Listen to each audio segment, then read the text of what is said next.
Coming up on this episode of Business Weekly. Former First Minister for Wales, Carwyn Jones, gives us an update on the Ford Bridgend closure. Marc McAuley from the CIPFA speaks to us about how the Welsh public sector could be losing up to £1 billion a year to fraud. And could the gender pay gap still be an issue for airline staff? We spoke to Professor Geraint Harvey, Swansea University, about a new study which claims that it is. All of that and more, coming up. But first, the news of Ford's withdrawal from Bridgend is a story which has clouded Welsh headlines since its announcement.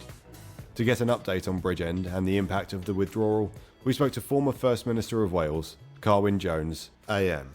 Well, of course, the loss of the Ford plant would be a huge blow for Bridgend, but I'm glad to see that the Welsh Government and the UK Government have brought together a task force.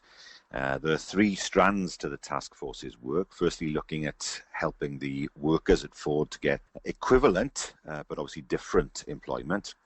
Secondly, looking at how the site could be marketed and whether there's a need to subdivide it or whether it could be sold as a large building. And thirdly, to look at how the social and economic cohesion of Bridgend could be strengthened in the future. Now, that work needs to be finished, obviously, as quickly as possible. There are variables that are difficult to predict, such as Brexit, but it's now good to see that that work has started and that everybody who should be on the group are being represented on it. Welsh Public Services could lose up to £1 billion a year to fraud, according to recent research. To discuss the threat of fraud and how we can tackle it in Wales, we spoke to Marc McAuley at CIPFA. It's a considerable threat. If you look at the Welsh public sector, in particular, if you look at the expenditure of the devolved expenditure in Wales of around 20 billion a year. When you look at the estimated figures of losses to not just fraud, but fraud and error, but fraud losses could be anywhere between 0.5 and 5% of expenditure. So you're looking at anywhere between 100 million and £1 billion a year lost through fraud. And as things change, as local authorities and the Welsh Government become more responsible for administering more funds, the higher the risk is. The difficulty in the Welsh public sector I've seen is that with 22 local authorities in Wales, all working differently, all at a different level of maturity in regards to their response to fraud. A good review of the way the authorities' work has been done recently by the Auditor General, and it's found that there are major differences. We would always look at collaborative working, getting the subject matter experts to work closer together for a more joined up approach. But at CIPFA, what we would also encourage is looking at the whole organisation. It's not just how a counter-fraud team is working.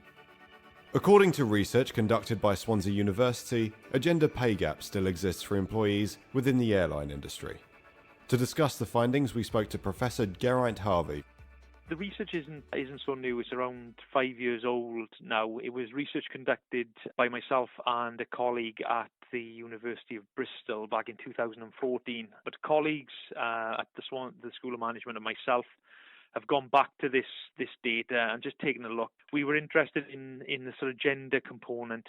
Now, along with many other people, when this has come up in the past, I've been one of the first people to say yes, but what this reflects is likely to be the fact that occupations are gendered, pilots are predominantly male, they're very well paid, cabin crew are far more likely to be female than they are pilots, and therefore that explains the gender gap. So what we did is to take the data according to geographical context. And when we looked at the UK, what we saw was there was a very powerful, statistically significant difference between men and women in terms of pay. And we controlled for the contract type, because you've got part-time workers, full-time workers. We only included full-time workers in the first analysis. And obviously job type, so we just looked at cabin crew. And what we see is a very strong difference. Now, that doesn't exist anywhere else. Italy, there's a fairly sizable difference. It's not statistically significant. There is a sizable difference between men and women in Italy. But in the UK, this gender pay gap, according to occupational type, exists. So what this does, is a minor thing, but a very important minor thing, is it demonstrates that this gender pay gap exists.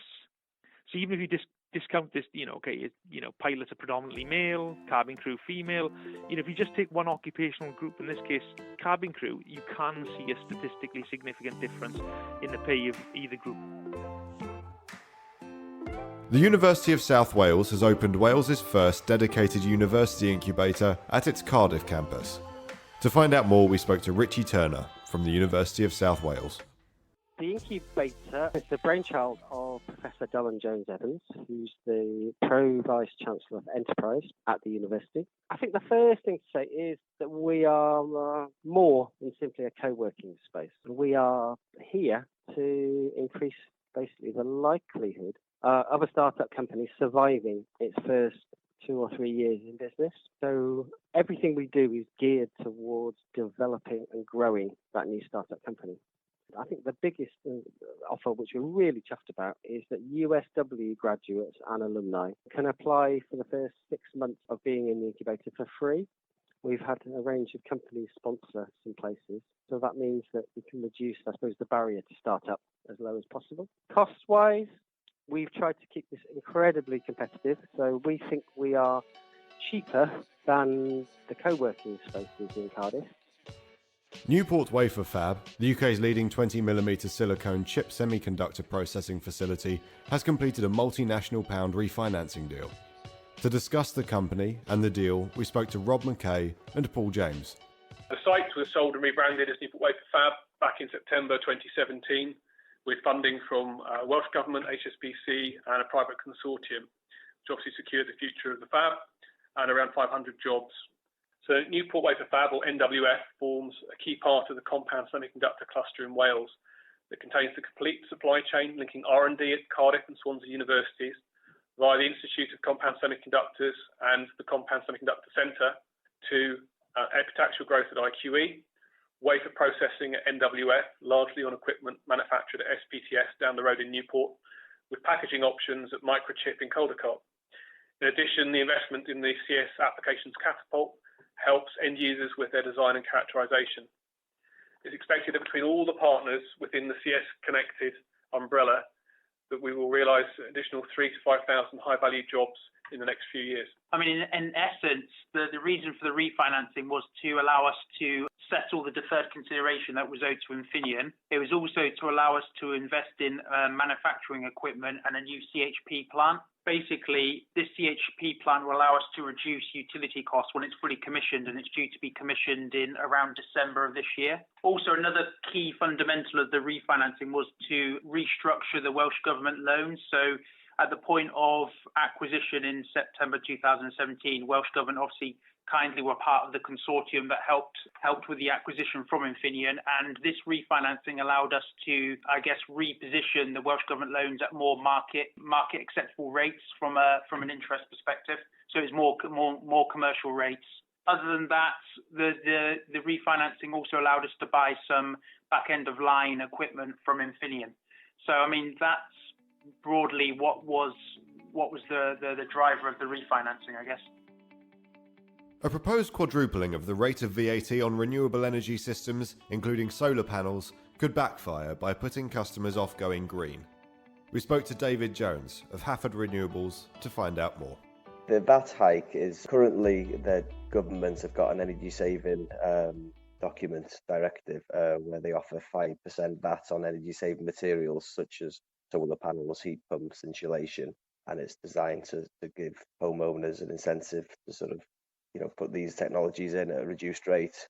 Now at the moment they're looking at increasing that rate to 20%, the standard UK VAT rate from October the 1st, which will be quite damaging for the industry really. The 5% VAT is a very it's a 15% saving, and these technologies, I mean an average solar panel cost is sort of £5,000, air source heat pumps could be £10,000, even cavity wall insulation could be a couple of grand.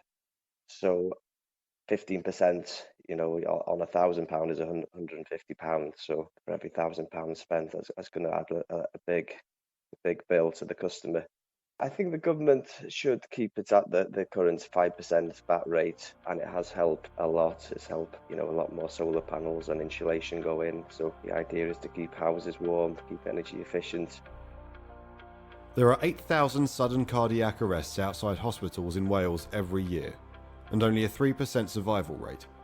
To help combat this, Bretton Carreg has pledged to fundraise for new defibrillators across Wales. We spoke to Eleri Powell to find out more. So we've pledged to raise funds this year for Welsh Hearts, which is a charity based in Wales that plans to fundraise for defibrillators and CPR training and heart screening for people across Wales. It was a charity that was brought to our attention by one of our colleagues, Rob.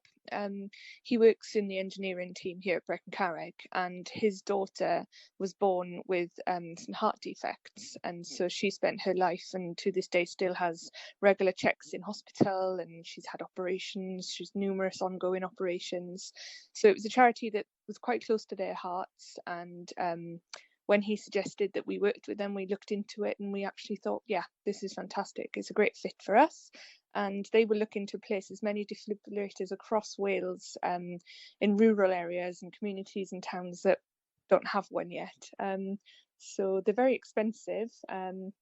I'm not sure of the exact cost, but it's something that we wanted to fundraise for to help them get as many defibs as they could across different areas. And we are also hoping to set up some CPR training sessions for them as well, because the statistics, the survival rate, if somebody was to have a cardiac arrest in Wales outside of hospital, the projected kind of figures blew our minds. I think the survival rate was around 5%.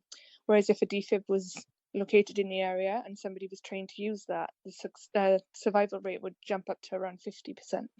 So that really, really opened our eyes to it. And so we thought, right, this is a great cause. We're going to raise as much as we can for them and also just raise awareness for them. CPR training, it takes about half an hour maximum and it's free. So that's something we're encouraging people to do as well this year. And that's all we have time for this week. For any more business news from Wales, you can always find us on businessnewswales.com.